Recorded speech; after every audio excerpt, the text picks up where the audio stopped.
Well, welcome YouTube friends and family to today's edition of the Wellness Homesteader. So you'll be watching this on Saturday.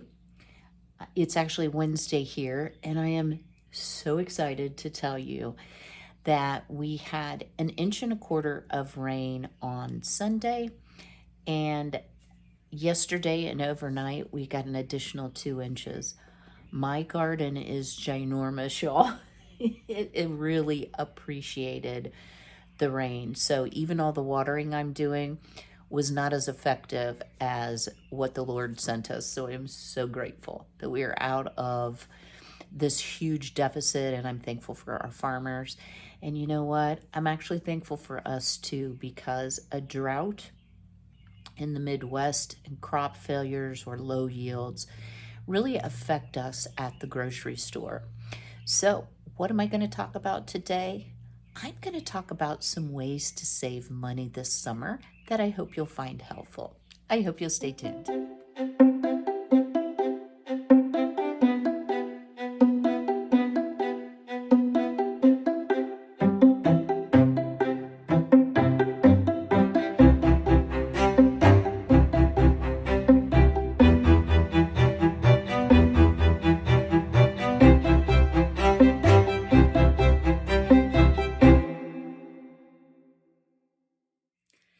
So I think I shared this on an earlier video, but I actually needed to stock up a little bit on some meat products.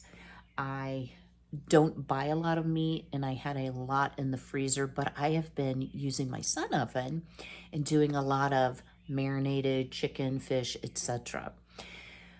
However, I wanted some ground beef and some more chicken thighs because I was down to just chicken breast. Y'all, I went to Walmart and I'm like, no. Wait, no. I'm not spending that much money on ground beef because y'all, even the 85.15 at my Walmart was $6.97 a pound. No, I'll eat beans and rice before I'll do that. And we're going to talk about dietary considerations in this.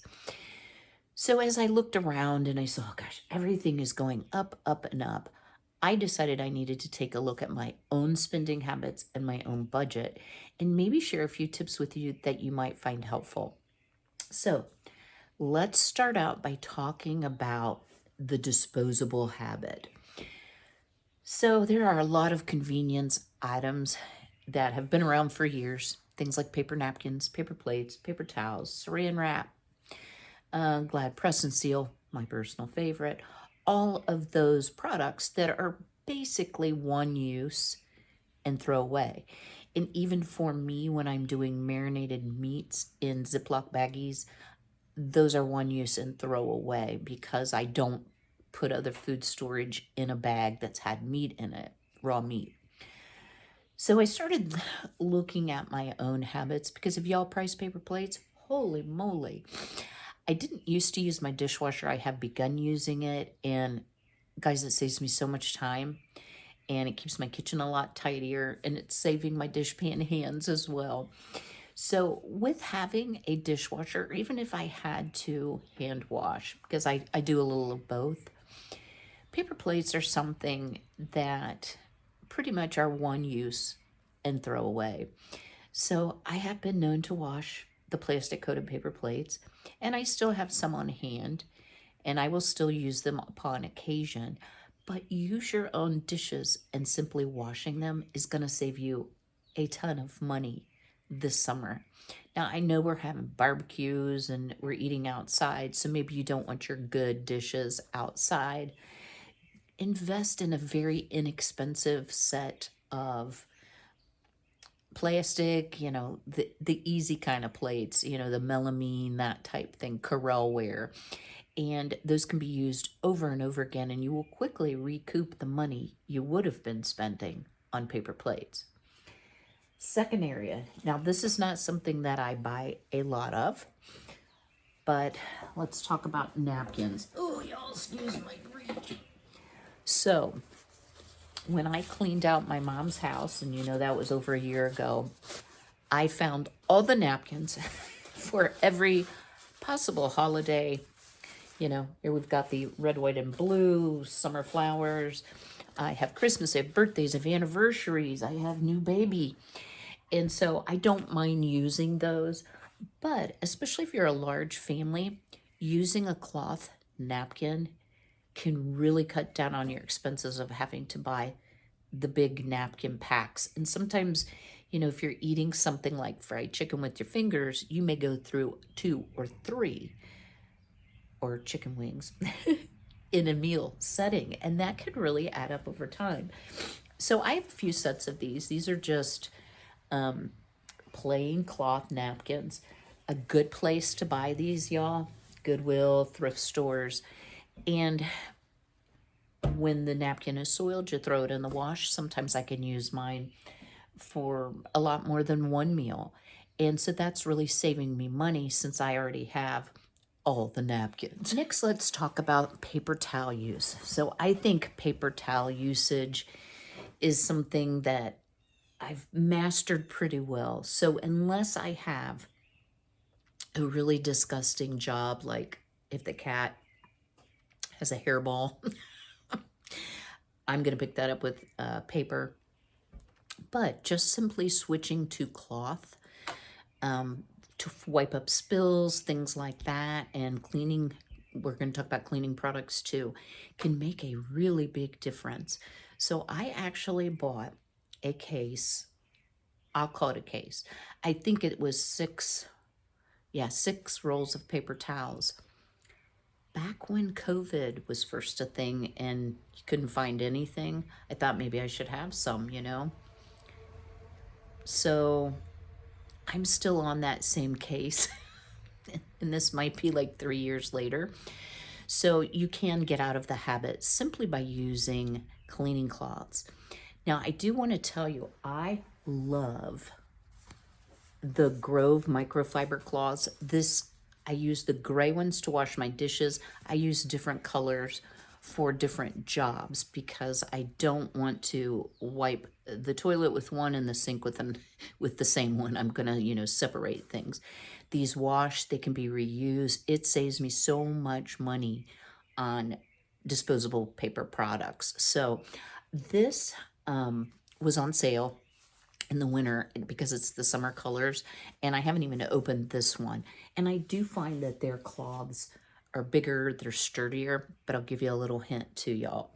If you like to shop at dollar stores, purchase your microfiber cloths in the automotive aisle under car cleaning cloth.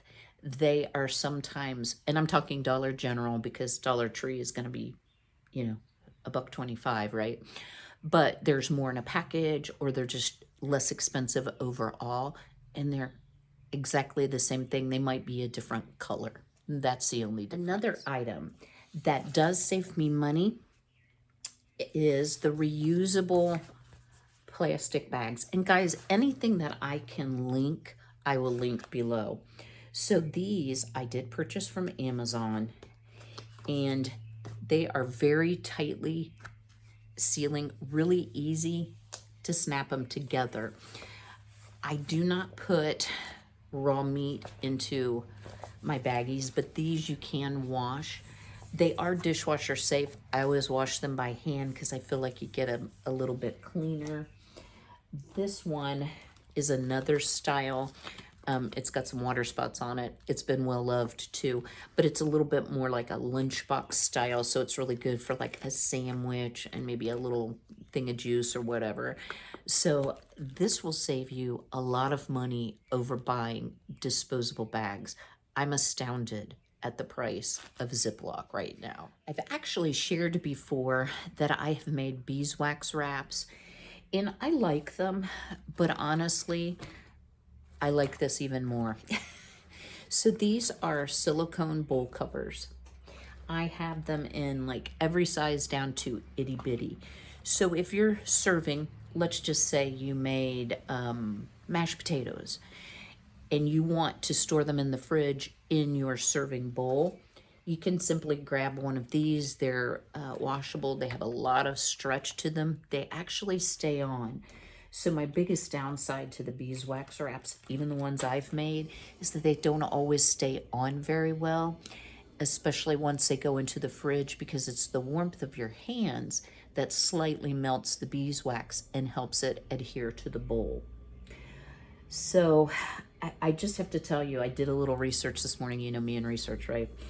And the average person, this is per person, spends $10.5 thousand in their life on paper towels. They spend $9,400, and again, this is lifetime average, on wipes. So what can we do about our cleaning routine and the use of wipes, etc., to lower our expenses? I hope you'll stay tuned. Let's talk a little bit about cleaning products and how to streamline your cleaning routine. So y'all, I love me some Mrs. Meyer's. You know, I really like all the seasonal scents, but if you look at the ingredients, there are some questionable items in there. So while I have a huge supply on hand, buying on sale, etc., I have been trying really hard to really streamline my cleaning routine and the number of items that I'm using, because, y'all, it saves you tons of money. So my first point is, this is actually, and it is clean, even though it's a little stained, this is actually the pad to my steam mop. So I can mop and disinfect my floors straight up with using steam, throw this in the washer when I'm done, and use it again and again and again. I'm not buying Swiffer wet jet refills. I've done that, y'all. I'm not buying Swiffer pads. This is the way to go. If, let's say, you have something sticky or a really heavy soil on your floor, then you could add some vinegar in a spray bottle and spray on the floor. There are so many different things you can use, and we're going to talk about that in a minute. Another thing is using, and I do have refills for this, guys, this has been well loved, a dust rag, and this came from Grove, guys. It has a really, really nice handle, place you can hang it up, but I can dust, throw it in the laundry, wash it, reuse it. So I am not using paper towels or dusting spray per se. I do make my own, and guys, it was a long, long ago video, using some walnut oil and different things for my fine furniture if I want to polish it, or my kitchen cabinets. But guys, one of the best things I have ever used for cutting grease and cleaning up kitchen messes is homemade orange cleaner. All this is orange peels, and there might be some lemon in here as well, but I think it's mostly orange, and vinegar. That's it. Then I actually have let this sit for months, so long that I can actually water it down and it still has the grease cutting abilities. Now, we just talked about how expensive vinegar is, you know, at $3 something a gallon. Let me ask you this: what cleaning product can you buy in a gallon size for that amount? If you start adding up your individual cleaning products, you're going to find that you're paying much, much, much more for that. Now, there's still a couple things that I really like. I do like the Sprayway, which you can buy at Dollar Tree. You can buy it at Dollar General. It is a foaming, like a window cleaner, mirror shiner. But guys, I found out something. So always in the description box, I leave the link if you want to check out Young Living, if you want to order a product, or if you want to sign up to be a quote-unquote distributor for the 25% discount for the year. Their household thieves cleaner, and this is very concentrated. Let's see. 30 parts water to 1 part cleaner for most cleaning applications. Heavy degreasing, 15 parts water to 1 part cleaner. Light degreasing or glass, 50 to 100 parts of water to 1 part of thieves. So this will last and last and last. It is made with 5 essential oils. It does It has been proven to be antimicrobial, antiviral, all of the anti things. If you don't care for the smell of it, which I kind of like it, you can also add essential oil in it. You could add essential oil to vinegar to make a cleaner. So that's what I've been trying to do to get away from my Mrs. Meyer's habit, of thinking, well, the season's changed. I need all new cleaning products that are fall or spring or summer or whatsoever. It's saving me money. Now, I recently, if you're brand new, I recently did a video on soap nuts, and I canned this into a super concentrated soap mixture. I've been using it for my laundry. I still haven't tried it in the dishwasher, but I plan to. That has changed everything. I can use this simple soap solution for so many things, including a shampoo, a body wash, whatever, and you can simply scent it with essential oils if you're a person that likes fragrance on yourself or in the home, and I definitely do. So just having a few things on hand makes cleaning a lot easier, and it's fun discovering, well, what can this product do? How does it work? Stainless steel is a really prime example of it being difficult to clean if you don't have like the fingerprint free type. And I'm still searching for the best solution for that. Sprayway does make a stainless steel cleaner that is awesome, but again, that's another product. I did a little research, and guys, I think this is super low. It says the average person spends $680 a year on cleaning items. Now, not laundry items, cleaning items for their home. I think that's probably low with the advent of all the Mrs. Meyer's products, all the new products, new surfaces like granite, stainless steel. I think it's much higher than that. What do you think? I'd be interested to know. One final item I did want to talk about are e-cloths. So this is, it can be a wet or a dry mop pad that you just peel off, throw it in the washer, and you can use plain water with it to scrub your floors. What can I say about e-cloths? I have a lot of them. I have a stainless steel one. I have a glass cleaner one. Guys, for me, I'm not real impressed. Maybe I'm old school thinking I need a product to go with, but I can simply do a quick mop by wetting the pad, going over the floor, rinsing out the pad and washing it. And it has helped me not to use so many disposable products. So let's talk about laundry products. And y'all, I think this is so wrong. It says online at several different sources that the average family, not average person, average family spends $170 a year on laundry products. I think it's more than that, y'all. With the price of at least name brand laundry detergents, if you're using scent beads, if you're using fabric softener, if you're using dryer sheets, all of those things, to me, a pre-treater, if you're using a color safe bleach, all of those things add up over time. And if you're doing a lot of laundry, which I just do an average amount, towel sheets and clothes, basically cleaning cloths, dish towels, that type of stuff, I think it's very easy. If a jug of Tide is $17, that would mean you could only purchase 10 of those a year, and that may not do for your family. So how can you cut the cost of doing laundry but still have your clothing last, look nice, and of course smell good and be clean? I hope you'll stay tuned. So let's talk a little bit about ways to save money on laundry.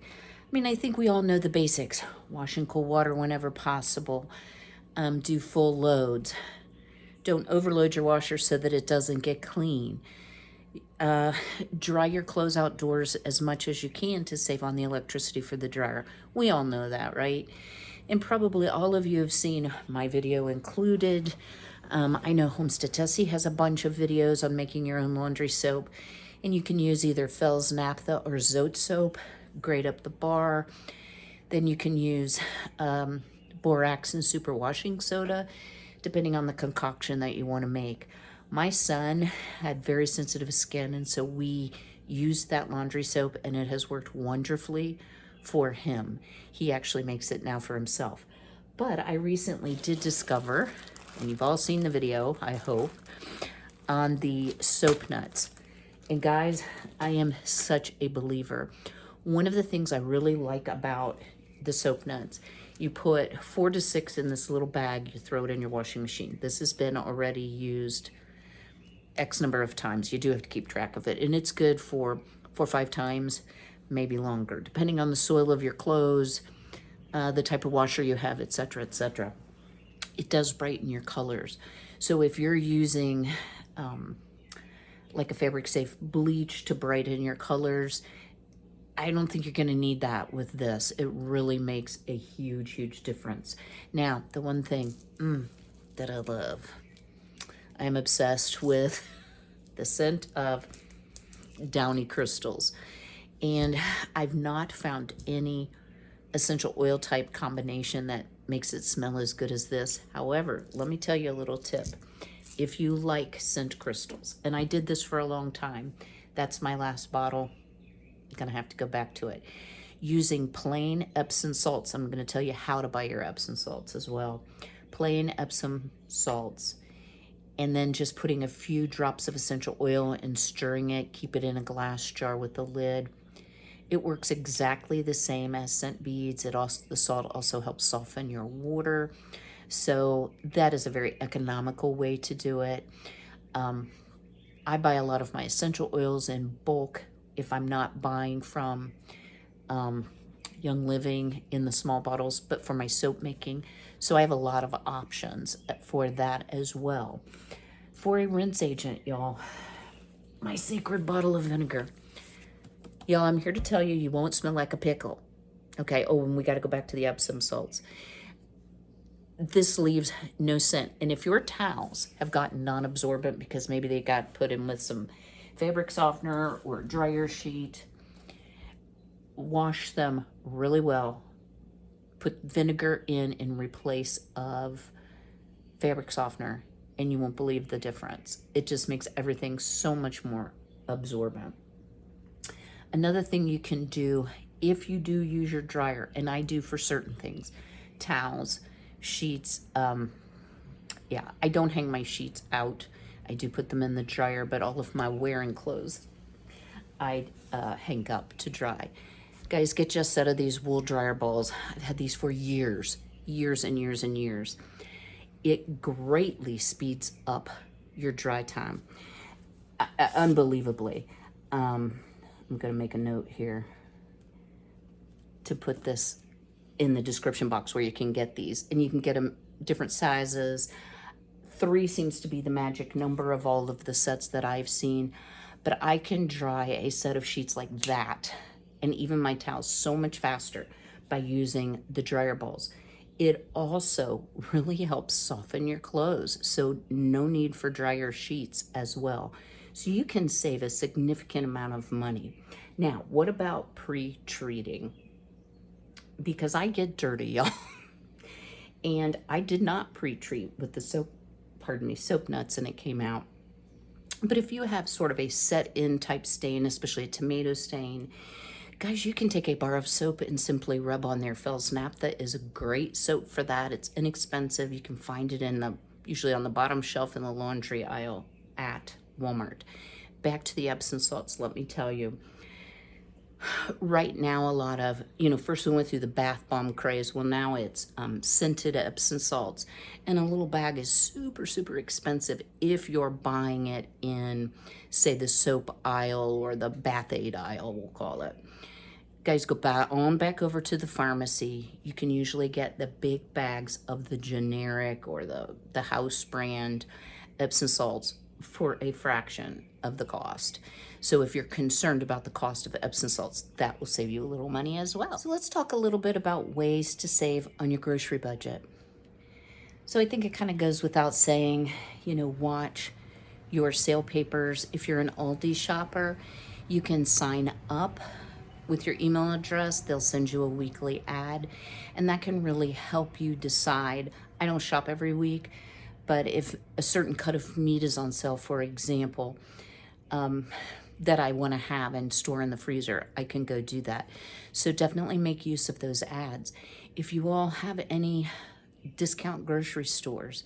Now, one caveat about that, some of them you have to be very mindful of expiration dates because you will end up with product that is past its best by date or maybe on to spoilage if it is a spoilable item. Most canned goods simply just lose some of their virtual appeal, you know, what they look like, as well as a little bit of their nutritional value. So you'll have to weigh that out. I know in Virginia and in Pennsylvania, they do have Sharp Shopper. And honest to goodness, I looked it up and it's like a 7-hour drive for me to the closest one. So no, I won't be doing that. Another idea, if you like organic food, Azure Standard. And again, I have my Azure code in the description box below. And guys, I have saved so much money, not only from being the drop coordinator, but on bulk grains, bulk organic grains, flours, things like that, rice, beans. It has been such a nice thing for me because y'all, I don't have a whole lot of shopping opportunities living rural, and many of you may be like that as well. Another way to save money at the grocery store, of course, is to buy in season. So if you're hankering for fresh strawberries in December, you're going to pay the price for that. So I think preserving food, as you've all seen me do over and over, and we're just getting started with harvest season, that's a great way for things not to be so seasonal for you, even though they may be in a jar or frozen or prepared, you know, with freeze dryer or dehydrating, you still have that product available at the in-season prices. So that is one of the big reasons I love canning. I just love to can, period. I don't know why I find it so fascinating.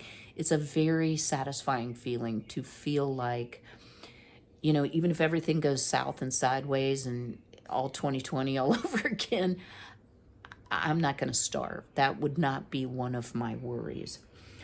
I would also suggest, think about some meatless meals. You know, I know with the advent of keto and the meat lovers diet and some of those high protein diets, guys, that's got to be costing a lot at the checkout. I don't buy a lot of meat. I have been vegetarian probably for as many years of my life as I've been a meat eater. Right now I'm eating meat. Check with me later, I may not be. I go off and on with it. But I have learned different ways to preserve, for example, beans. And you always hear the Dave Ramsey beans and rice, and you're like, ugh, I don't even like beans. Let me share a couple of my home canned beans that I like to keep on the shelf in ways that I can have a meal without meat. I love a good spicy chili. Who doesn't, right? And I actually got this recipe from, I think this is the Needy Homesteader or Homestead Tussies. Okay, it's not my original recipe, but I can ranch black beans. So when I get ready to make a chili, I have black beans, I have just plain kidney beans. Guys, beans are a great way to get started using the dry canning method, using a pressure canner. So a quart or two of tomatoes, and if you put enough veg in there, you don't even miss the meat. You can use better than bouillon for some beef flavor if you prefer that, or some additional vegetable behavior. Sorry guys, my girls are looking at me through the window like, what are you doing in your mums? Another thing that I like having is Great Northern beans. You know, dry beans are such a great commodity to have, but in a grid down situation, or just, let's say you had a health concern and you needed some food and you didn't feel like cooking, having them prepped on your shelf is so, so nice. And they're pennies, guys, pennies on the dollar of what you will pay in the store, even at a Aldi, for a can of beans. Now these, y'all, I'm not super proud of the way they look, but I do like the way they taste.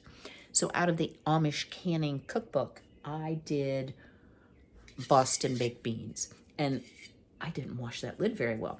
So obviously they kind of went to mush. You boil them, you drain them, you reboil them, you bake them, and then you can them. Will I do this again? Not with this recipe, because this is more like a refried bean. It is a navy bean. Guys, it's great on, take a tortilla. I call them burrito skins. Are they called tortillas?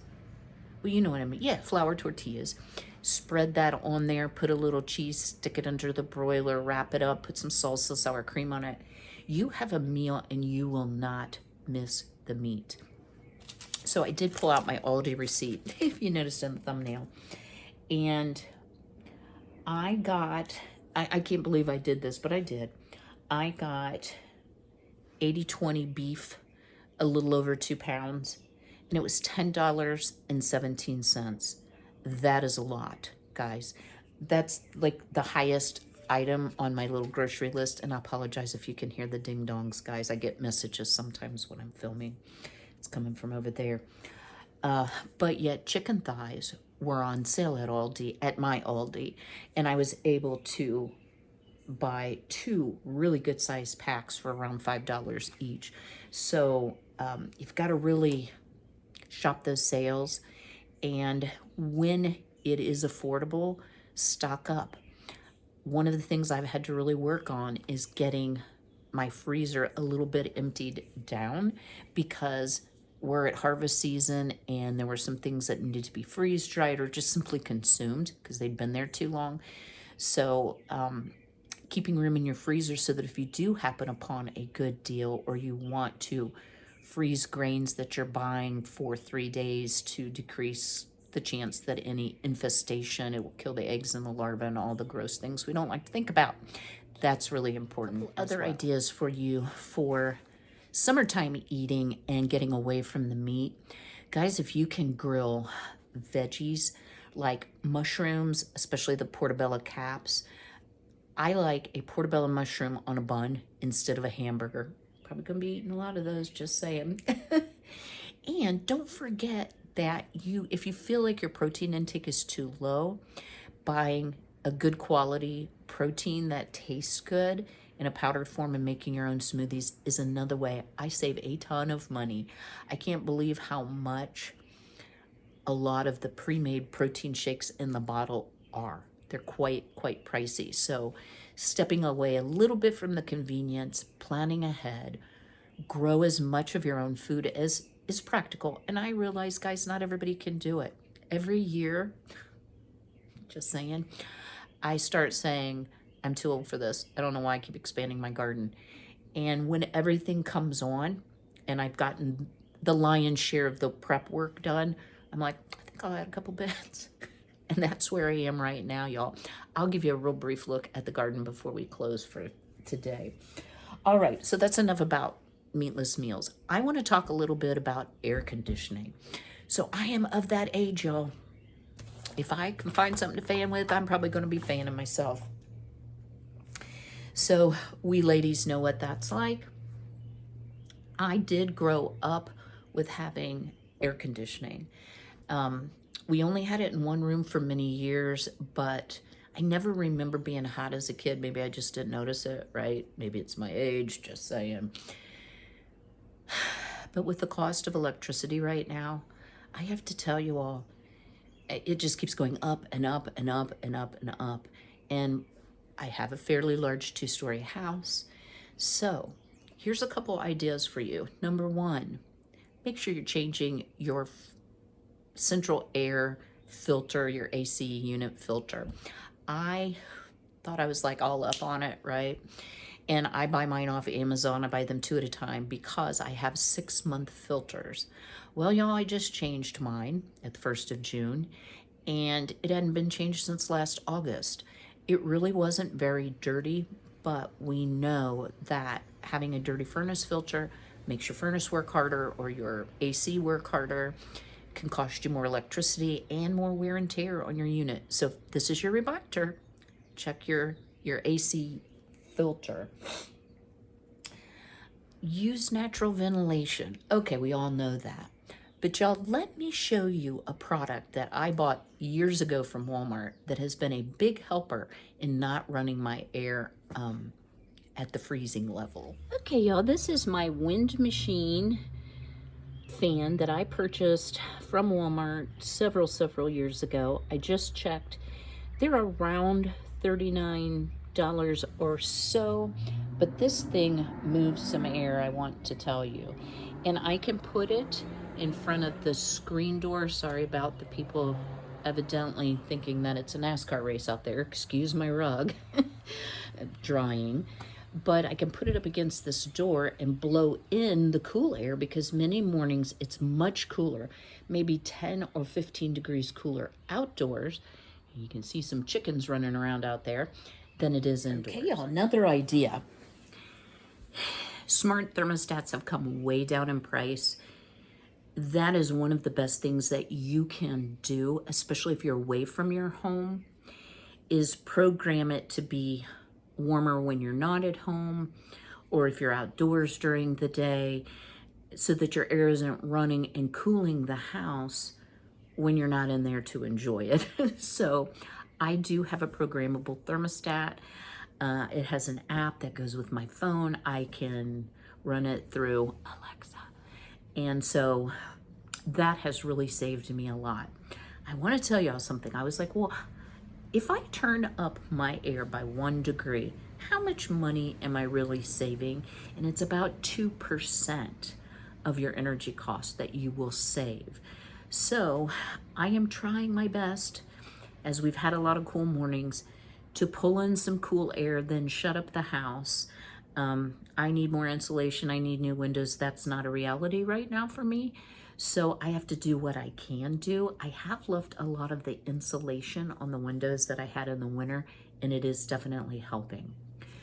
Another word about fans. So make sure your ceiling fan isn't reversed still for winter, and that it's indeed, cooling you, not making you hotter. But remember, ceiling fans cool people, not rooms. Now, I won't say that about the wind machine. I always want to call it a wind tunnel because it will cool by pulling in the cool air. You could do the same thing by turning it the other way and exhaust out the hot air. I have a double fan that you raise the window, set it in, push it down, that I run behind my freeze dryer because it puts out a tremendous amount of heat, and I can shut off that room and blow it out on the front porch where it belongs, and it's really kept my air conditioner from running quite so much this year. This wouldn't be a saving money discussion if we didn't talk about budgeting and tracking your expenses and all of those things. So I am not a financial expert by any means. I will tell you, there is a channel I love watching. It's Hope and Larry over at Under the Median. I will leave a link to that as well below, because they have all the suggestions. They reach out to their followers. I have learned so much from those two, and they're very good with budgeting. And Larry just retired, so they've been doing a lot of preparation and money saving. They're debt-free, etc. I think you'll enjoy them. A little bit older couple, but so am I. And you're watching me, just saying. Another way I think is important if you're really trying to save money right now in this economy is don't take on new debt. So that's why I'm not taking out a home equity line of credit to, redo all of my windows and doors right now, because interest rates are higher. That's not going to benefit me. And I think the increased money I would pay in interest would not totally offset the savings I would get in energy costs, so to speak. So no new debt, and always, of course, paying down your old debt, keeping all of your cards current so that you're not paying interest. Have a system to do that. Another thing that's important, y'all, one of the easiest things to do for me, and I'll speak about me, is to pick up my phone,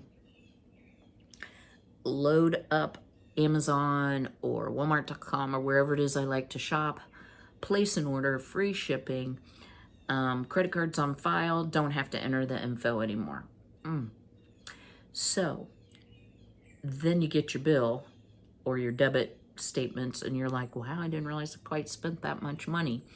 So it is important to have the budget, but delete out all that saved information.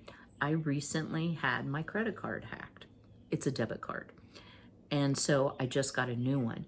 So anywhere where I have my card entered is no longer going to work. I'm going to have to go physically redo that. And I can tell you that since this has happened, I haven't bought anything from Amazon because I don't want to punch in all those numbers, right? Okay. Also, take a look at your monthly subscriptions and ask yourself, are you really, really using them? I don't have a lot of monthly subscriptions.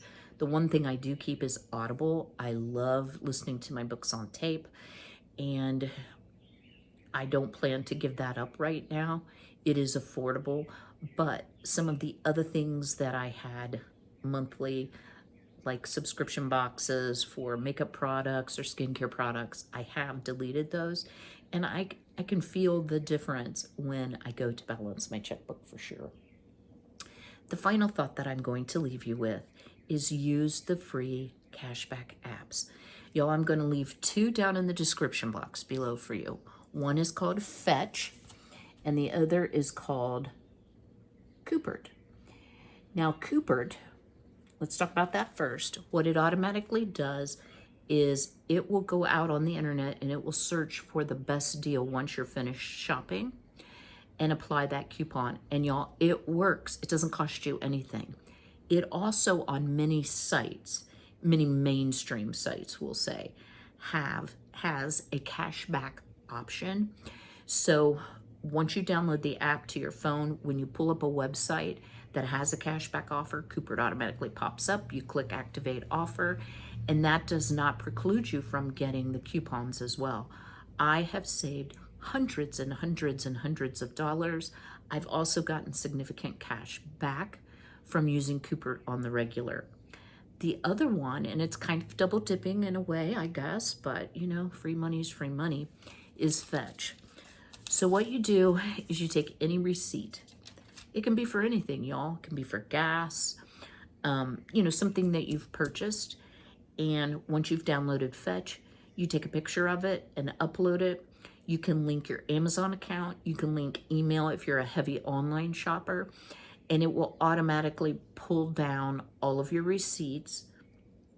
And I have made so much money by doing that. They do have brand name offers often. So it'll say, you know, buy any General Mills cereal, get 1,000 points or whatever. And so when you scan your receipts, it's smart enough that it knows that you've purchased that offer and it will add that in. So I hope you found those different tips and tricks helpful. I'm still really working on having a low spend year because it hasn't been so much of a low spend year. It doesn't feel like I'm, you know, had to get a water softener and this happens and that happens. But let's take a really quick look at the garden that's going to feed me really, really well this summer, fall, and winter. I hope you'll stay tuned. I know I just did a June garden tour, but y'all, can you see the difference? A couple days worth of rain. Look at the zucchini, y'all. Butternut squash. Sunflowers are popped way up. Cucumbers, I have little cukes on. Beans are about to bloom. Tomatoes loaded. Onions and peppers loaded. Excuse the traffic. I don't know why it's road rally this morning. I did plant some Kajari melon in here, so fingers crossed that comes up. And y'all, I've got some pretty sizable broccolis that I'm super happy about. Still kind of waiting on the cabbage, but it's coming along. So yeah, this will feed me very, very well. I hope today's video has been helpful for you. If you do me a big favor, go ahead and smash that like button. Drop me a comment below. What's your best summer money saving tip? We can all learn from each other that way. I'd be very interested to know. I plan to see you all next week. Now, let me give you, I'm sorry, I'm a little bit out of breath. Let me give you a little bit of an update on my mom. So As dementia progresses, many people will exhibit behaviors that are atypical and that they would not, given their normal state of mind, do. That's kind of where we are with Mom. I've spent 3 days there this week. Still managed to get videos out. Due to her having some pretty extreme behaviors. I think we have her medication much more adjusted without, completely knocking her out, which is not what I want to do. But there's been a definite and distinct change over the last week in Mom in general, in her health, in her cognition, in all things. And hospice has been walking this path very closely with me, and they are indicating that they're seeing some worrisome, I don't know if worrisome is the right word, some changes that may mean that end of life is closer than it was the day before. That's probably the best way to say it. So I appreciate all of you who've so faithfully prayed for me, for my mom. I really do. At this point, my mom's not really living much, and I know the Lord has his own timing, but I pray he will take her home soon. So before I start crying, I will leave you with this. Be well, be healthy, be blessed. Y'all take care.